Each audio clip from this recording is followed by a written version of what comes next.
अच्छा जी, ये है 2020 का फरवरी मार्च का क्वेश्चन नंबर 3 वेरिएंट 2। ठीक है ना। अब देखें क्या कह रहा है इसमें। Tia and Sharna are partners in a trading business. Their trial balance at 31st December 2019 was as follows। 31st December 2019 को आपको ट्रायल बैलेंस दिया हुआ है। क्या ट्रायल बैलेंस है देख लेते हैं। आपके पास रेवेन्यू है, इन्वेंट्री 1 जनवरी 2019 की दी हुई है, तो this is your opening inventory.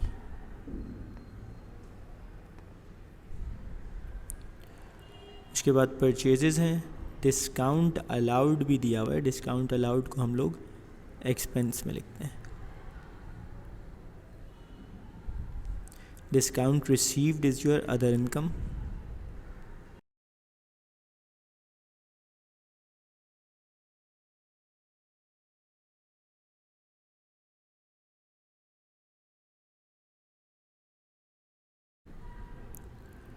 उसके बाद कैरेज आउटवर्ड है, इंश्योरेंस है, general expenses, wages, trade receivable, trade payable. Bank आपका देखें, बैंक अगर आप देखें तो this bank is on debit side, so it's your current asset. ठीक है ना।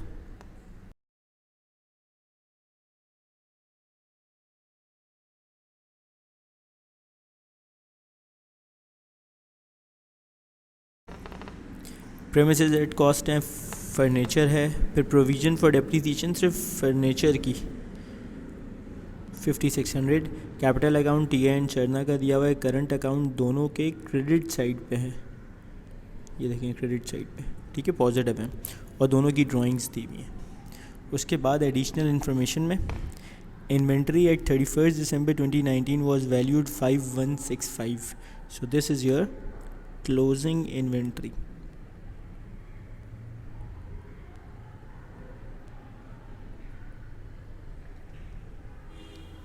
उसके बाद कह रहे हैं depreciation on furniture is to be charged as 20% per annum using the straight line method. आपने डेप्रिसिएशन स्ट्रेट लाइन मेथड से निकालनी है 20%, तो इसका मतलब है डेप्रिसिएशन के लिए आप कॉस्ट पे डायरेक्ट परसेंटेज अप्लाई करोगे। फर्नीचर की कॉस्ट ईयरली 24,000, तो सिंपल आप 24,000 पे अप्लाई कर दें 20%।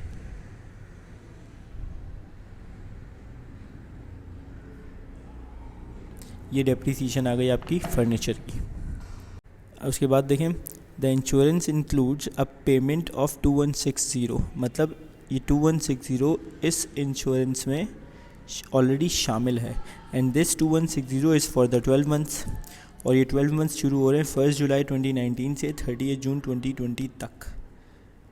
मतलब ये 2160 जो है 12 महीने की है, और ये 12 महीने की टाइमलाइन दे दी। हमारा साल आप देखें कि एंड हो रहा है 31 दिसंबर को, हमने पेमेंट की हुई है 30 जून तक की, तो इसका मतलब है ज़्यादा पेमेंट की हुई है, 6 महीने ज़्यादा पेमेंट की हुई है। ठीक है, उसको कहते हैं प्रीपेड। दिसंबर के बाद से मैं काउंट करूं, इस दिसंबर 2019 के बाद से, तो आएगा जनवरी, फरवरी, मार्च, अप्रैल, मई, जून 2020, तो वो मेरे लिए है प्रीपेड। कौन कौन से मंथ का प्रीपेड है? जैन 2020 से लेके जून 2020 तक का प्रीपेड है। कैसे निकलेगा? ये 6 मंथ का पीरियड है। अच्छा, ये जो 2160 है ये 12 मंथ्स की है, तो इसको 12 से डिवाइड करके 6 से मल्टीप्लाई कराएंगे तो मेरे पास प्रीपेड आ जाएगा 1080। एक्स्ट्रा पे किया हुआ है। प्रीपेड की एडजस्टमेंट करते हैं हम, इसको एक्सपेंस में से माइनस कर देते हैं।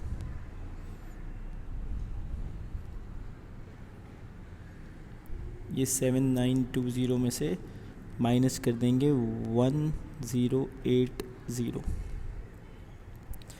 फिर पार्टनरशिप एग्रीमेंट दिया हुआ है, वो कह रहे हैं इंटरेस्ट ऑन कैपिटल मिलेगा 5%, सैलरी मिलेगी सिर्फ टिया को 6000, और प्रॉफिट एंड लॉस जो बचेगा वो इक्वली डिस्ट्रीब्यूट होगा।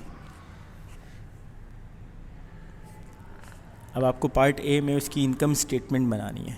ठीक है ना, तो चलें इनकम स्टेटमेंट बना लेते हैं।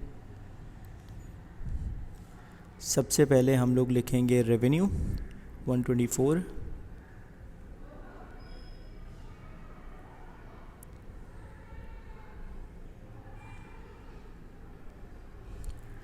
इसमें कोई रिटर्न इनवर्ड नहीं है, तो डायरेक्ट मैं सब्ट्रैक्ट करूँगा कॉस्ट ऑफ सेल्स।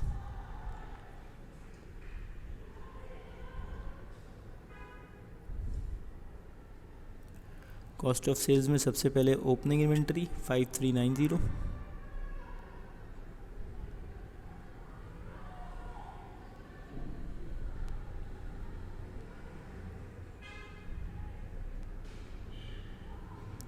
उसमें ऐड करते हैं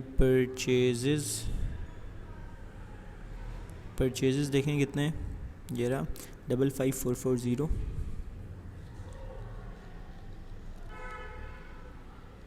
और माइनस करवा देंगे, कैरेज इनवर्ड नहीं है, गुड्स फॉर ओन यूज़ भी नहीं है, और परचेज रिटर्न भी नहीं है, तो डायरेक्ट मैं क्लोजिंग इन्वेंटरी सब्ट्रैक्ट करवाऊँगा।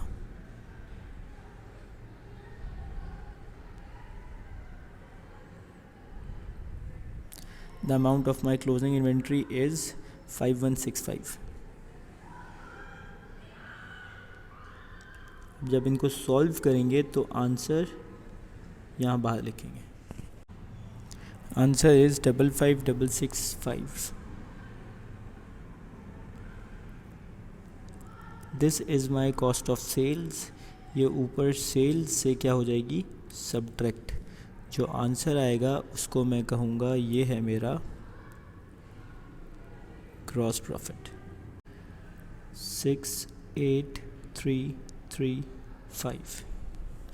इस ग्रॉस प्रॉफिट में हम लोग ऐड करते हैं अदर इनकम।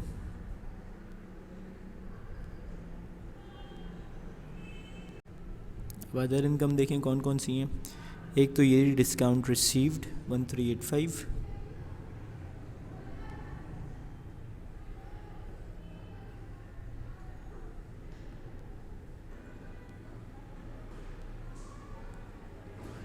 अदर इनकम इसमें ऐड होती है इस आंसर में। आंसर आ रहा है 69720।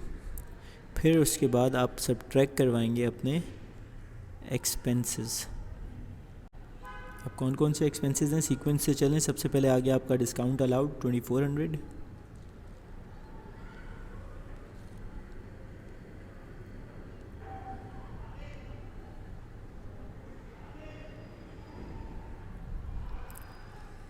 उसके बाद आ गया कैरेज आउटवर्ड 6160,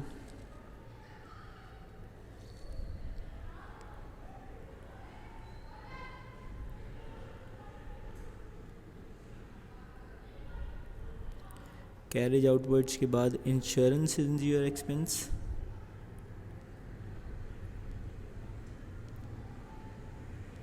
और इंश्योरेंस की जो भी वर्किंग है वो शो करें 7920 माइनस 1080, वर्किंग शो करें लाजमी।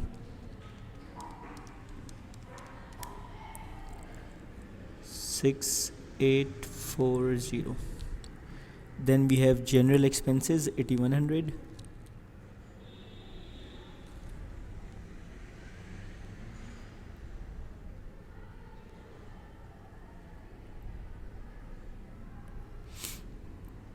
उसके बाद हमारे पास है वेजेस 9600 के,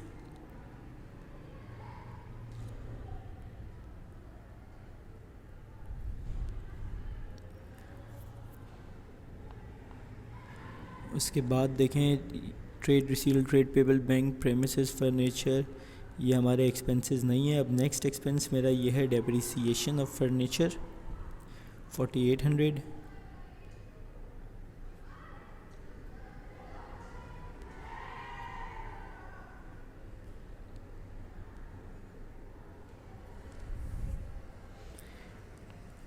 इसके अलावा मेरे पास कोई एक्सपेंस नहीं है। मैं क्या करूँगा, इन सब एक्सपेंस को टोटल करके प्लस करूँगा और यहाँ लिख देंगे। टोटल आ रहा है 37,900।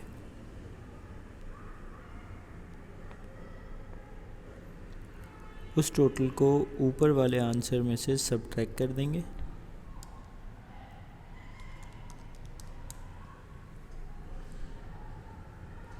$31,820। This is your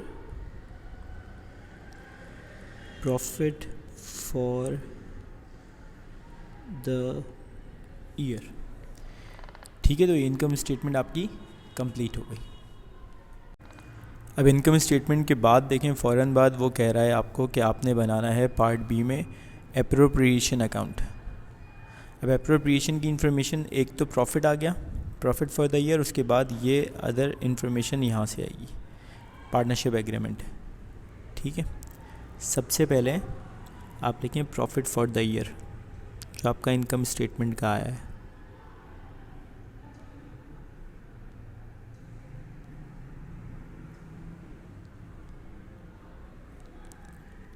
$31,820। इसमें हम लोग ऐड करवाते हैं इंटरेस्ट ऑन ड्राइंग्स, लेकिन क्वेश्चन में उनके पार्टनरशिप एग्रीमेंट में यहाँ कहीं भी उसने मेंशन नहीं किया कि किसी को इंटरेस्ट ऑन ड्राइंग्स देना है। ठीक है, तो हम लोग इंटरेस्ट ऑन ड्राइंग्स वाला पार्ट स्किप कर देंगे। मैं लिख देता हूँ, इसके बाद आप ऐड करेंगे इंटरेस्ट ऑन ड्राइंग्स हमेशा, लेकिन इस क्वेश्चन में कोई इंटरेस्ट ऑन ड्राइंग्स नहीं है। फिर सब्ट्रैक्ट करते हैं इंटरेस्ट ऑन कैपिटल।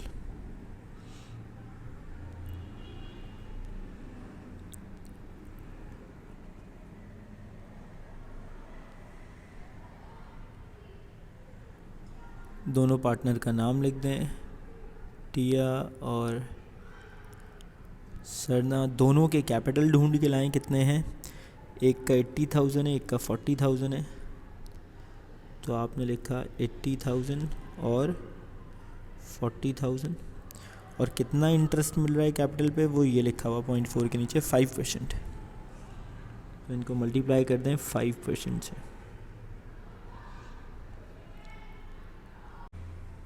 8 5 ज़ा 40, 4,000, 4 5 ज़ा 20, 2,000, 6,000 इंटरेस्ट ऑन कैपिटल। ये ऐड करके मैंने यहाँ लिखा, टोटल हो गया 6,000। वो 6,000 ऊपर वाली फिगर में से सब्ट्रैक्ट होता है।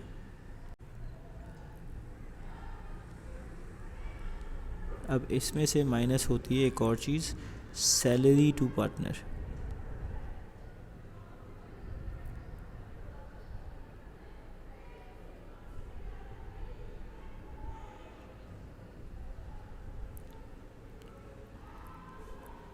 सैलरी सिर्फ और सिर्फ एक को मिल रही है, टिया को 6,000 की।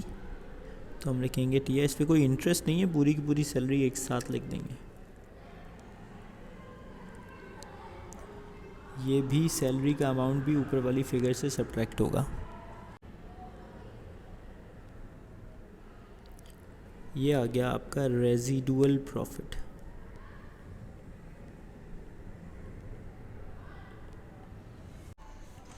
अब इस रेजिडुअल प्रॉफिट को हम लोग डिस्ट्रीब्यूट करेंगे, डिस्ट्रीब्यूशन ऑफ प्रॉफिट। अब देखिए मेरे पास लाइन ख़त्म हो गई है, क्योंकि मैंने एडिशनल वो इंटरेस्ट ऑन ड्राइंग्स लिखा था, तो वो मैं अब हटा देता हूँ ताकि जगह बन जाए। इनके आप नाम लिख दें, टिया एंड सरना।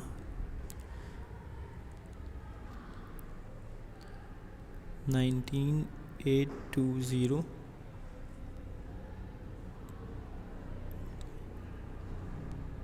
किसको कितना मिलेगा वो खुद बता रहे हैं क्वेश्चन में कि residual profit and losses are to be shared equally share होगा।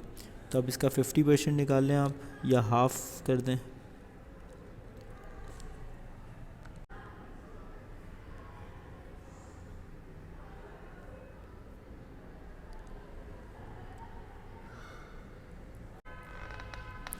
तो ये आपने अप्रोप्रिएशन अकाउंट कंप्लीट कर लिया।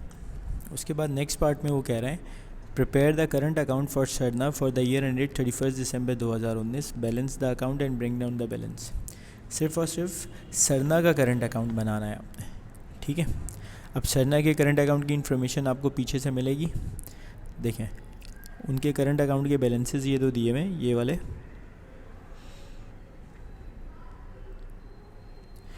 ये ओपनिंग बैलेंस होते हैं, और मैं सिर्फ ओपनिंग बैलेंस लूँगा सरना का, और ये 1600 है on the credit side.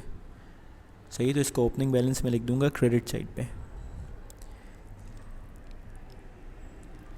Year है मेरा 2019, डेट होगी Jan 1,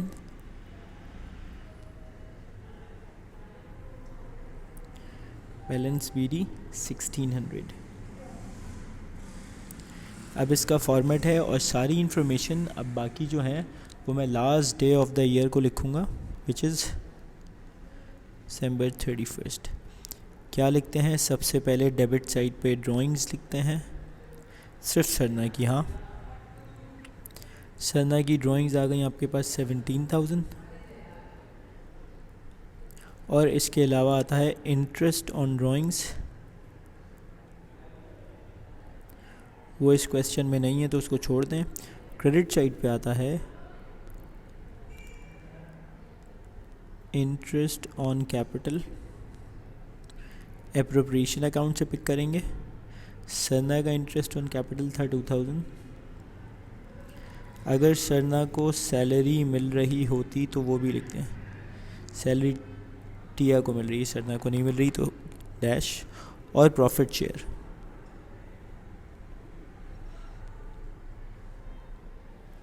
प्रॉफिट शेयर सिर्फ सरना का लिखना है, इत्तेफाक से दोनों का सेम है, सिर्फ सरना का। इसके अलावा और क्या लिखते हैं? डेबिट साइड पे आप ये जो सैलरी है, अगर पेड भी की गई है सैलरी तो क्रेडिट पे तो लिखते हैं, साथ में डेबिट पे भी लिखते हैं, लेकिन ऐसा कुछ नहीं है। और अगर लॉस शेयर होगा तो वो डेबिट साइड पे आएगा, मतलब बिज़नेस को अगर लॉस हुआ है, हमारा प्रॉफिट हुआ है। तो ये पूरा करंट अकाउंट का फॉर्मेट बन गया। इंटरेस्ट ऑन लोन भी पार्टनर का क्रेडिट साइड पे आता है, वो है नहीं, बस अब आप इसको बैलेंस करेंगे। आपकी डेबिट साइड बढ़ी है, उसका सम आ रहा है 17,000, वही 17,000 आपने यहाँ लिखा। क्लोजिंग बैलेंस आपका आ गया 3490। This is your balance CD। ये अगले पीरियड का ओपनिंग हो जाएगा। मेरे पास फिर जगह ख़त्म हो गई क्योंकि मैंने सारी इन्फॉर्मेशन लिखी है।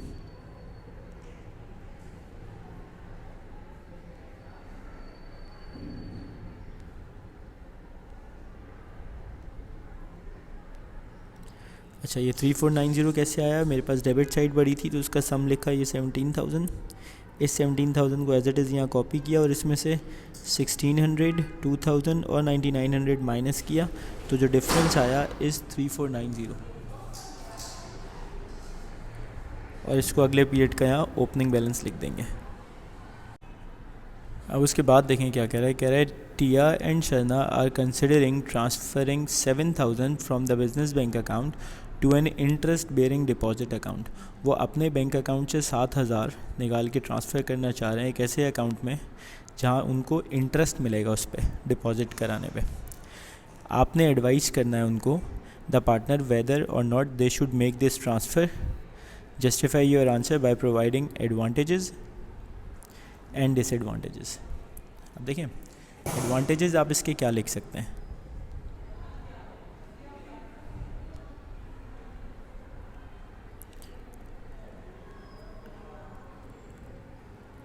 अगर आप फिक्स डिपॉजिट अकाउंट में अपने पैसे रख रहे हैं तो उसका एडवांटेज क्या होगा? उसका एक तो एडवांटेज ये होगा कि आपकी इनकम जनरेट होगी, इंटरेस्ट इनकम, सही है। दूसरा आप उसको ये लिख सकते हैं कि आपका ये जो पैसा आइडल रखा हुआ है ये यूटिलाइज हो जाएगा। अच्छा, डिसएडवांटेजेस के क्या हो सकते हैं? इसका एक तो डिसएडवांटेज आप ये लिख देंगे कि अब आपका पैसा फिक्स है। फिक्स डिपॉजिट का मतलब यूजुअली ये होता है कि जब आपको ज़रूरत पड़ेगी आप वो पैसा नहीं विड्रॉ कर सकते। इसका दूसरा एडवांटेज ये होगा कि आप की जो बिज़नेस की लिक्विडिटी पोजीशन है वो डिक्रीज़ हो जाएगी। Now you don't have funds to pay your liability. सही, तो ऐसे आपने एडवांटेजेस और डिसएडवांटेजेस लिख दिए। आखिर में आपने अपनी एडवाइस लिखनी है। अब आपकी एडवाइस ये हो सकती है कि my advice to the partners that they may transfer the balance to the fixed deposit account, और ये ऐसे भी हो सकता है कि my advice to the partner that they may not transfer their 7,000 to the fixed deposit account. ठीक है जी।